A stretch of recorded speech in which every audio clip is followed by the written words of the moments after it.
የትግራይን ህዝብ ህልውናና ጣፈንታ ለነዚህ ማሰብ ከተው የከረሙ ሰዎች መስጠት እንዴት ይቻላል የሚል እነዚህ ሰዎች ምንም ቢወስኑ አስበውበት እንደማይሆን ከዚህ ከምዝገባው ጉዳይ ውጪ በላይ ሊያሳየን የሚችል ማሳያ ሊያስመለክተን የሚችል ማሳያ አለ ወይ?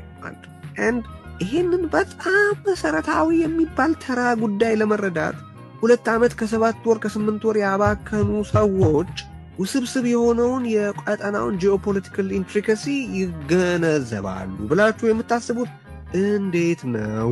በአጠቃላይ ይሄ አሁን ህወሓት ነኝ የሚለው ቡድን የሚመራው ምንም ነገር ሊሳካ የሚችልበት እድል የለም። ከዚህ ቀደም ተናግሬያለሁ።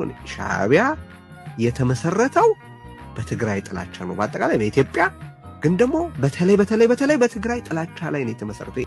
ግን ደብረጽዮን አስመራ አልመርሽ ቢለኝ ግን እኔ አንተ እየመራኸው የሚካሄድ ማርች ወደ አስመራ መካሄድ የለበትም ብዬ ነው።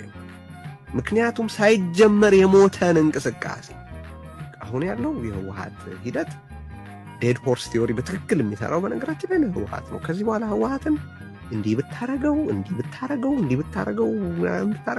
ሊቀና የሚችል ድርጅት ነው ይያራም